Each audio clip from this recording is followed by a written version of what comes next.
in Romans chapter 7, verse 14. For we know that the law is spiritual, but I am carnal and sold under sin. The law is spiritual, and I'm carnal, sold under sin. And therefore, I need to come in terms with God. I need to come in terms with God. Look, when you read also Galatians chapter 5, where it speaks about the works of the flesh and the fruit of the Spirit, notice that notice that Paul said about the fruits of the Spirit, there is no law, and you're not under the law when you live according to the fruits of the Spirit, because the law is spiritual. It's together. But did he say there's no law for the works of the flesh? He didn't say that. He never said that there is no law for the works of the flesh. Read it in Galatians chapter 5 in context and see that he said, for such there is no law that live according to the Spirit, where the Holy Spirit lives in them, and they have the fruits of the Spirit because they are spiritual.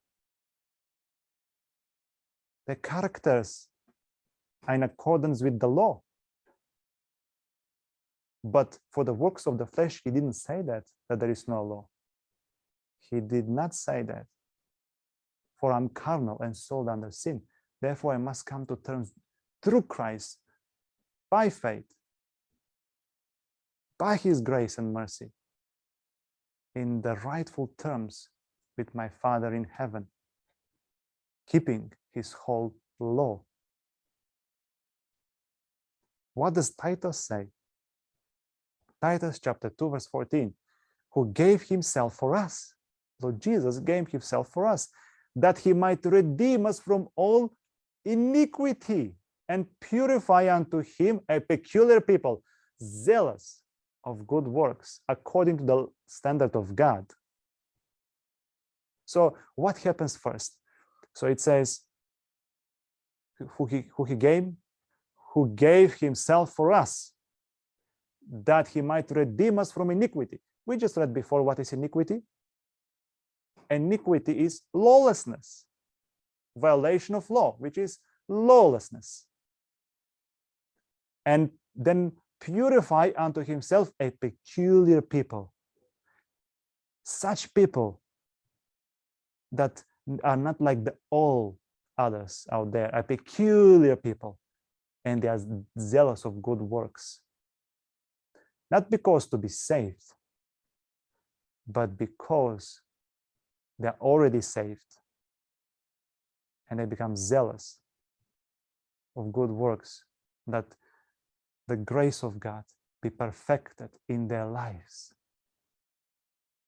And why do you need grace in the first place if there's no punishment? Who gives grace? When you transgress something and you've done something wrong, and they can give you grace. Otherwise, do you need grace? If you're not under punishment, you don't need grace. Therefore, we all need grace because we have all sinned and come short of the glory of God. And sin is the transgression of the law. Let's continue. When you look to Calvary, this is very important. Please be very attentive right now. When you look to Calvary, it is not to quiet yourself in the non-performance of duty, not to compose yourself to sleep, but to create faith in Jesus, faith that will work, purifying you from the slime of selfishness. When we lay hold of Christ by faith, our work has just begun. You just enrolled in the University of Heaven. When we lay hold of Christ by faith, him being on the cross for us, our work has just begun, God purifying us. Our work has just begun. Every man has corrupt and sinful habits that must be overcome by vigorous warfare. It is a warfare. It is a warfare. And you that want to follow God, you know what I'm speaking about.